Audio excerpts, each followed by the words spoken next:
येळकोट येळकोट जय मल्हार, सदानंदाचा येळकोट. मित्रांनो, आपण सर्वजण आज या मांडकीच्या धरणामध्ये आहोत आणि मार्तंड भैरवाच्या कृपेने जेजुरीला आता पाणी पुरवठा हा मल्हार सागरावरनं होतो आहे. त्याचबरोबर मांडकी डोहातून म्हणजे या भिंतीच्या पलीकडे आपल्याला जी पवारसाहेबांनी आणि दिलीपदादा बारबाई तत्कालीन नगराध्यक्ष आर पाटील साहेब, नामदार अजितदादा पवारसाहेब यांच्या माध्यमातून पाण्याचा पुरवठा जेजुरीच्या मांडकी डोहातून होत होता. परंतु गेल्या 2011 सालाच्या अगोदरपासून आम्ही जी कळकळीने मागणी केली होती की जेजुरीकरांना एक मोठी योजना ही मल्हार सागराच्या प्रमाणेच या धरणातून आपल्याला वीर धरणातून मिळावी, ती योजनेसाठी आदरणीय नामदार विजयबापू शिवतारे, उपमुख्यमंत्री सुनेत्रा वहिनीसाहेब, एकनाथजी शिंदेसाहेब उपमुख्यमंत्री आणि CM साहेब देवेंद्रजी फडणवीस यांनी एक चांगल्या प्रकारचं खंडेरायाची जेजुरी ह्या नात्याने आणि भाविक भक्त त्या ठिकाणी येत असतात.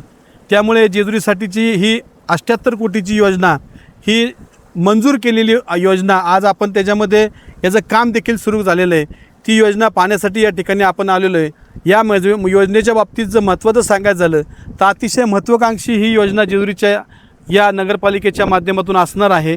कारण पुढच्या काळामध्ये साधारणतः 2070 सालापर्यंत किंबहुना सांगेल मी 100 वर्षापर्यंत आम्ही असू नसू, परंतु जेजुरीतल्या येणाऱ्या भाविक भक्तांना, लाखो भाविक भक्तांना आणि जेजुरीकरांना पाण्याचा मुबलक पुरवठा या ठिकाणी होणार आहे.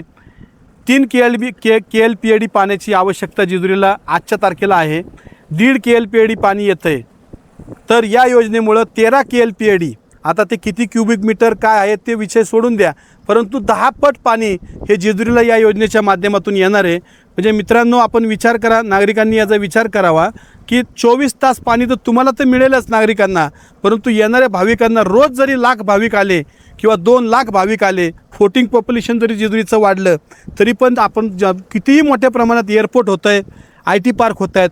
जेजुरीमध्ये 5,00,000 लोक जरी राहायला आली तरी प्रत्येक बिल्डिंगला, प्रत्येक एरियाला आपण हद्दवाढ जरी झाली तरी हे पाणी साधारणतः 70 ते 75 वर्षापर्यंत देऊ शकतो. अशा प्रकारची योजना माझ्या माहितीप्रमाणे, माझा राजकीय अभ्यास जितका आहे किंवा माझ्याबरोबरचे नगरसेवक आहेत, आम्ही सर्वजण भाग्यवान समजतो आहे की 100 कोटीची योजना ही जेजुरीच्या इतिहासात पहिली झालेली नाही आहे आणि भविष्य काळामध्ये देवाच्या कृपेने होईल का नाही होईल मला माहीत नाही आहे, परंतु 100 करोड रुपयाची योजना ही जेजुरीसाठी मंजूर झालेली आहे आणि ती देखील पाण्याची योजना आहे. म्हणजे जेजुरीला आज खऱ्या अर्थाने भाविक भक्त येतात. जेजुरीतल्या नागरिकांना खऱ्या अर्थाने थोडेसे रस्त्यामध्ये डेव्हलपमेंट कमी झाली चालेल, लाईटची व्यवस्थेत कमी झाली तरी चालेल, स्वच्छता ही राहिलीच पाहिजे, पण त्याच्याबरोबरीने कशाची आवश्यकता असेल तर ती पिण्याची पाण्याची योजनेची आवश्यकता आहे. आज आम्ही या ठिकाणी या संतोष कन्स्ट्रक्शन ज्यांना काम मिळालेलं आहे त्यांच्याबरोबर सर्व नगरसेवक, सभापती या ठिकाणी या योजनेची भेट द्यायला आलेलो आहोत. मित्रांनो, तुम्हाला या ठिकाणी नागरिकांना मला कळवायचं आहे की 3 स्टेजमध्ये हे काम होणार आहे. या ठिकाणी एक विहीर तयार करणार आहे, त्याला जॅकवेल म्हणतात. 90 फूट जमिनीच्या खाली जाणार आहे ते धरणामध्ये आणि त्याचा परिघ आहे तो साधारणतः 9 ते 11 मीटरचा असणार आहे. आपल्या शेजारी सासवडची देखील योजना मंजूर झालेली आहे, तिचं पण काम होतं आहे. पण आसपासचा परिसर तुम्ही जर बघितला तर माझ्या अंदाजे 100 वर्ष जेजुरीकरांना पाण्याच्या पिण्यासाठीचा प्रश्न हा आम्ही स्वतःला भाग्यवान समजतोय की ही योजना मंजूर झालेली आहे आणि आमच्या कार्यकाळामध्ये पुढच्या 100 वर्षाचा पाण्याच्या योजनेचा पूर्ण प्रश्न सुटणार आहे. आज आम्ही इथे येऊन जी जॅकवेल आहे, जी विहीर आहे, तिची इथं पाहणी केली. ठेकेदारांना सांगून त्यांना व्यवस्थित सांगून त्यांच्या निदर्शनामध्ये आणून दिलेलं आहे की प्रत्येक सासवडची विहीर आणि आमची विहीर वेगळी असली पाहिजे.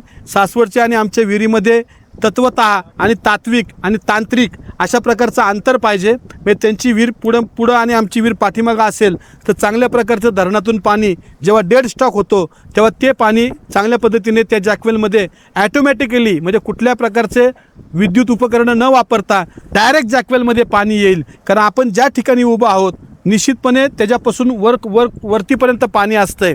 म्हणजे धरण हे आता पाऊस काळ सुरू होतो आहे, परंतु जॅकवेल जर आपण आत्ता जेजुरीचं बघितलं ते जॅकवेल आपण पाण्यामध्ये आता धरणामध्ये आपण आहोत. त्यामुळे भविष्य काळामध्ये जेजुरीच्या नागरिकांसाठी अतिशय चांगली आणि ज्याला आपण जह्याद्री आणि सह्याद्री म्हणजे वीर धरण आणि जेजुरीतलं मल्हार सागर ह्या दोन्हीचा मिलाप या ठिकाणी होतो आहे आणि हा मिलाप हा सुखकर असणार आहे. हा मिलाप आपल्या भविष्यकाळासाठी आपल्या व्यवसायाच्या वृद्धीचा असणार आहे आणि याच निव्वळ कारणामुळे जेजुरी नगरपालिका ही पुणे जिल्ह्यातली 1 नंबरची नगरपालिका व्हायला काही त्या ठिकाणी अडचण असणार नाही आहे.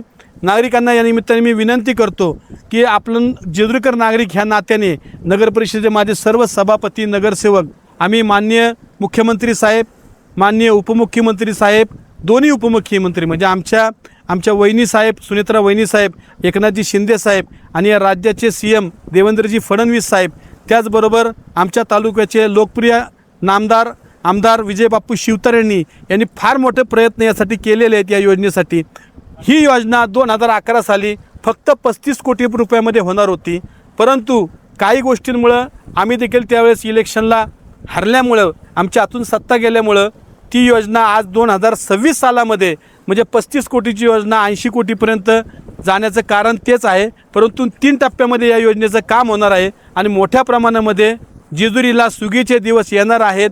हेच आपल्याला आपल्या चॅनलच्या माध्यमातून मला सांगायचं आहे. या ठिकाणचे ठेकेदार चांगल्या पद्धतीने काम करत आहेत. संतोष कन्स्ट्रक्शनला काम मिळालं आहे.